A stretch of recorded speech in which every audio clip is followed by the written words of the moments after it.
Isang mapagpalang araw sa lahat ng listeners sa ating programa.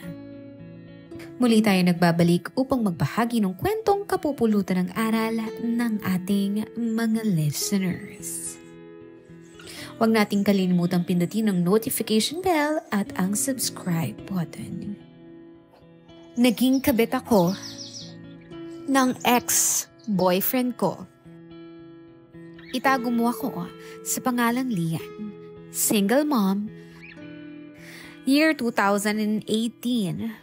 Nang isilang ko, ang pinakamagandang biyaya ay pinagkaloob sa akin ng may kapal. Siya ang aking anak.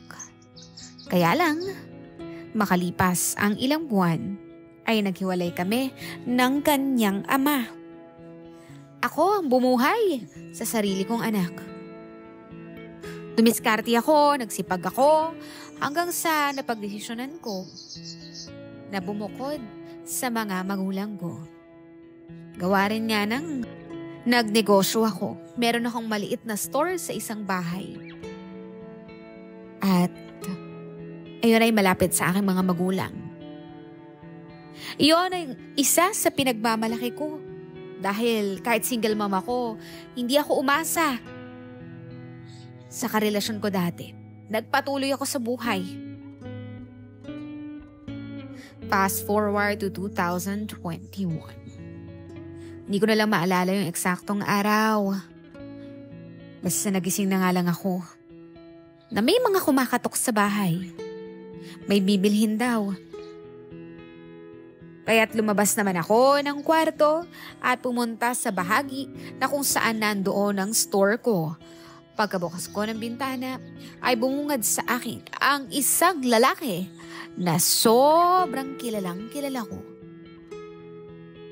Tisoy, may pagkachinito. Tamang-tama nga lang ang katawan. Malakas pa rin ang dating. Oo. Isang lalaking kilalang kilala ko, pero ngayon ko na lang ulit nakita. Itago natin siya sa pangalang Carl. Minahal ko si Carl ng 6 years. Ex-boyfriend ko. Mahal na mahal ko siya noon. Pero siya rin ang nagwasak ng sobra sa puso ko.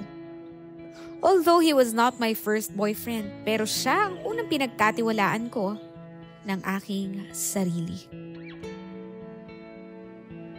Siya ang pinag-alayan ko ng pagkababae ko.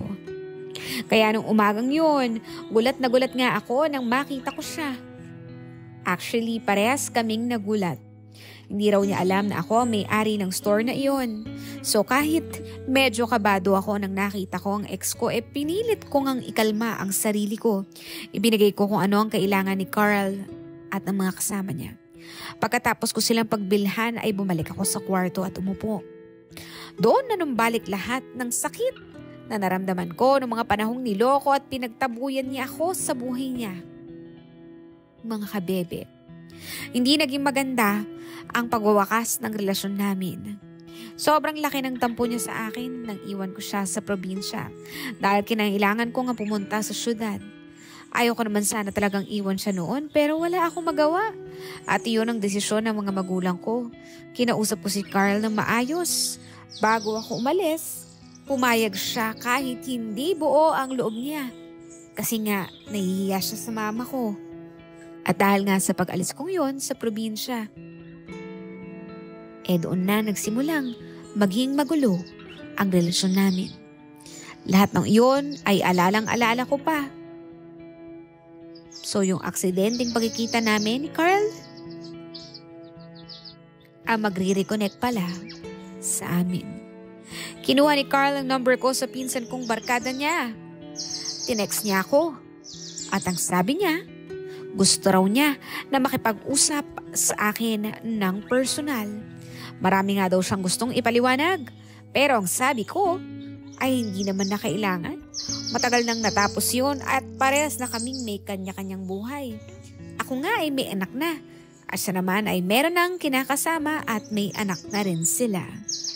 Pero masyadong makulit itong si Carl. Pinilit niya nga akong makipag-usap sa kanya personal. Nung una, Inisip ko na, wala na bang magbabago kung mag-usap kami. Kaya't wag na lang ako dapat makipagkita pa sa kanya. Pero sa kabilang banda ay naisip ko rin na siguro tama lang na mag-usap kami para sa totoong closure ng relasyon naming dalawa. Kasi nga hindi maganda yung naging past namin. Parang wala na rin ang mga kinikimkim naming hinanakit na nakatago sa damdamin namin kung meron man. So fast forward. Napapayag niya nga ako. Sa kagustuhan niya na mag-usap kami. Ang sabi ko nga, bukas ang bahay namin. Para sa kanya. Pumunta siya sa bahay at nag-usap nga kami. Doon na siya nagpaliwanag ng nagpaliwanag. Maraming mga katanungan pa nga sa mga utak namin bago ang tagpong iyon. Pero ang lahat ng iyon ay nawala at nasagot. Dahil sa tagpong iyon at dahil sa pag-uusap na iyon, ay naging komportable kami sa isa't isa. At para bang hindi namin namamalayan na binubuhay namin muli ang damdamin naming matagal nang nananahimik. Gabi na nang magpaalam si Carl na uuwi na. Ang anak ko nga ay tulog na. Nang bigla niya akong hinawakan sa aking pisngi. Naramdaman ko ang kuryenteng dumadaloy sa buong katawan ko at ang lakas ng kabog ng dibdib ko. Ang init-init ng pakiramdam ko. Alam ko nga sa sarili ko na meron akong gustong mangyari. Hanggang sa hinalikan na nga niya ako sa pisngi. At yung halik na iyon, naulit pa. Mga kabebe, alam kong dapat kong pigilan ang pagpayag ko kay Carl. Pero bakit parang inanod ako ng malaking alon? Dahil sa nararamdaman ko, na pagkasabik na maitama ulit ang una kong pinag-alayan ng aking sarili. At hindi ko nga akalain na ginagawa ko ulit ang mga bagay na matagal na naming hindi nagagawa ng ex-boyfriend kong si Carl. Hinawakan niya ang mga kamay ko, ang pisngi ko. Hinalikan nga ako sa pisngi, napunta sa liig. At natagpuan ko na lang ang aking sarili sa sitwasyong gusto ko. Na kahit alam ko ngang mali, na mas nangingibabaw ang pangangailangan. Alam ko ngang dapat kong pigilan, pero wala na akong nagawa pa. Damang-dama ko kung gaano siya kasabik sa akin at ganoon din naman ako sa kanya.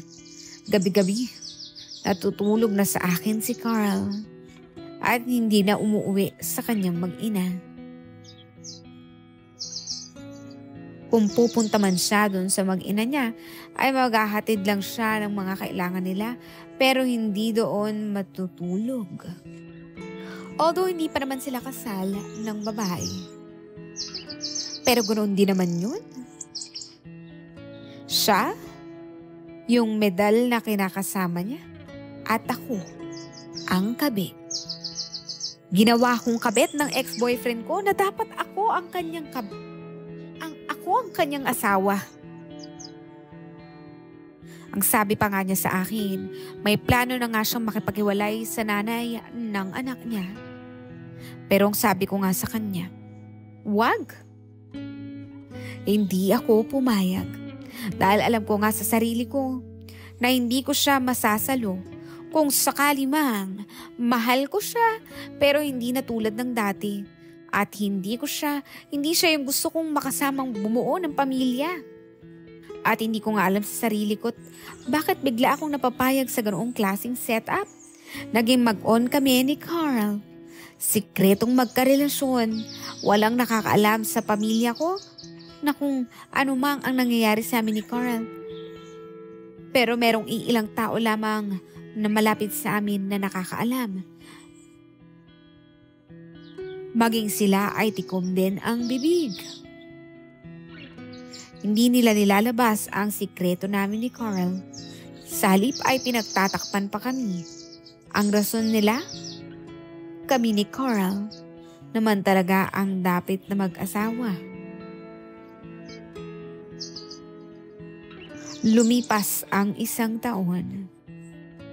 Nagising na nga lang ako sa pakiramdam na ayoko na. Nakukonsensya na nga ako. At alam kong wala naman kami ibang patutunguhan ni Carl. Alam kong mali. At gusto ko iyong itama. Siguro, dinala ko ng emosyon at pananabik. At nung nakipaghiwalay nga ako sa kanya, at ang sagot niya sa akin ay, hihiwalay niya pa rin yung babae. Nakiusap ako sa kanya na ayusin niya ang relasyon nila ng babae alang-alang sa anak namin at anak nila. Pagkatapos nga noon, pinagtabuyan ko na siya. Binlock ko na nga siya. At araw-araw kong pinilit na wag na siyang kausapin pa. 2 taon na nga ang nakalipas. Pero andito pa rin yung konsensya ko sa lahat ng mga nagawa naming pagkakasala, lalong-lalo na sa kinakasama niya. Gusto ko ngang ihingi ng kapatawaran sa Panginoon ang ginawa ko. At habang buhay ko nga iyong pagsisisihan. Hinding-hindi ko na nga ito gagawin. Sa ngayon mga kabebe, nandito na ako sa ibang bansa. Nagsisikap para sa aking anak. Pilit kong kinakalimutan ang bagay na nagpatatag sa akin. Ginawa kong aral o patuloy kong ginagawang aral ang mga pagkakamaling nagawa ko. At sana ay hindi na ako tularan ng mga iba hanggat kaya nyo pang umalis bago pa nga tunuyang masira ang isang buong relasyon. Hanggang dito na lang po mga kabebe love story. Muli, ako ang inyong letter sender. At ito ang kwento ay binahagi sa ating programa.